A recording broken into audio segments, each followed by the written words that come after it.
எல்லாத்துக்கும் வணக்கம்ங்க. எல்லோரும் நல்லா இருப்பீங்கன்னு நினைக்கிறேன். நான் நல்லா இருக்கேன்.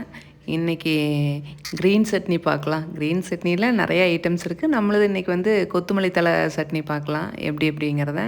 அதுக்கு மினி இட்லி அல்லது தோசை வச்சு சாப்பிட்டிங்களா நல்லாயிருக்கும். சாப்பாடாக இருந்தாலும் நல்லாயிருக்கும். ஃபஸ்ட்டு இதுக்கு சின்ன வெங்காயம் போட்டுக்கிட்டிங்கன்னா தான் கொஞ்சம் நல்லா இருக்க மாதிரி இருக்கும். சின்ன வெங்காயம் கொஞ்சம் அதிகமாகவே தொளிச்சுக்கோங்க. நல்லா அலாசி எடுத்துகிட்டு ஒரு தக்காளி உள்ளே போட்டு லைட்டாக எண்ணெய் ஊற்றி ஃபஸ்ட்டு நம்ம அலாசி போட்டதுனால அந்த தண்ணி இருக்கும். அந்த தண்ணி இருக்கிறனால ஜஸ்ட் ஒரு நிமிஷம் எண்ணெய் ஊற்றாத ஒரு வதக்கிடுங்க. அப்புறம் எண்ணெய் ஊற்றி ஒரு 2-3 நிமிஷம் வதங்கினதுக்கப்புறம் மல்லித்தலை நல்லா அலாசி வச்சுக்கோங்க. முடிஞ்சால் நைட்டே க்ளீன் பண்ணி வச்சுக்கிட்டிங்கன்னா கொஞ்சம் ஈஸியாக இருக்கிற மாதிரி இருக்கும். எல்லாமே அதாவது மண்ணெல்லாம் இருக்கும்ல அதெல்லாம் எடுத்துகிட்டு க்ளீன் பண்ணி ஒரு ஹோல்ஸ் இருக்கக்கூடிய ஒரு பிளேட்டில் வச்சுட்டிங்கன்னா காலையில் ஃப்ரெஷ்ஷாக இருக்குது. எடுத்து அப்படியே சீக்கிரமாக வேலையை முடிச்சுக்கலாம். காலையில் அலாசிட்டு இருந்திங்கன்னா டைம் ஆகிற மாதிரி இருக்கும்.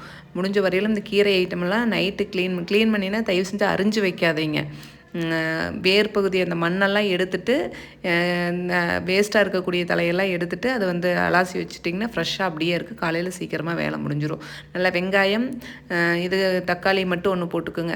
அதாவது தக்காளி போடுறனா போடுங்க, ஒன்றும் பிரச்சனை இல்லை. புளி ஒரு சில தக்காளி மட்டும் போடுவீங்க, ஒரு சில புளி மட்டும் போடுவீங்க. நான் தக்காளியும் போடுவேன், புளியும் போடுவேன். நல்லா ஒரு வதங்கினதுக்கப்புறம் ஒரு 5 நிமிஷம் வதங்கினதுக்கப்புறம் மல்லித்தலை போட்டு அதையும் ஒரு வதக்கிக்கங்க. கொஞ்சம் உப்பு போட்டிங்கன்னா சீக்கிரம் வதங்கி வந்துடும். அந்த தக்காளி அப்படியே உடச்சி விட்டுக்கிட்டிங்கன்னா கொஞ்சம் எல்லாமே மசிஞ்சு ட்ரை ஆயிரும். இல்லைன்னா அது கொஞ்சம் ஈரமாக இருக்கிற மாதிரியே ஒரு ஃபீல் ஆகும். நல்லா ஒரு வதங்கி வந்ததுக்கப்புறம் கொத்தமல்லி தான் இதுக்கு ஃபேவரெட்டே. இது எல்லா சட்னியினுடைய மனம் அப்படின்னாவே கொத்தமல்லி தான். கொத்தமல்லி 2 ஸ்பூன், சீரகம், வரமிளகாய் காரத்துக்கு தகுந்த அளவு போட்டுக்கோங்க. கருவேப்பிலை எப்பவுமே நான் அதிகமாக போடுவேங்க, அதுவும் போட்டுக்கோங்க.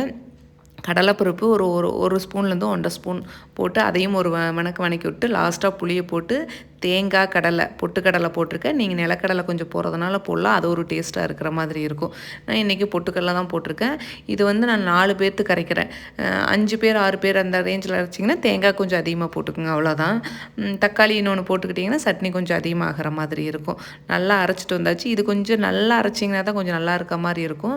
சாப்பாட்டுக்கு எங்களுக்கு இட்லி தோசையை விட இந்த சட்னி கொஞ்சம் சாப்பாட்டுக்கு பிடிக்கிற மாதிரி இருக்கும். சரி, காலையில் இன்றைக்கி இட்லி தோசைக்கு தான் செஞ்சேங்க. மினி இட்லி வேணும்னாங்க. சரி, மினி இட்லி ஸ்கூலுக்கு கொடுத்துட்றதுக்கு மினி இட்லி செஞ்சுட்டு சட்னி கொடுத்துட்டாச்சு. இதுவாக இருந்தால் கெட்டு போகாதுல்ல.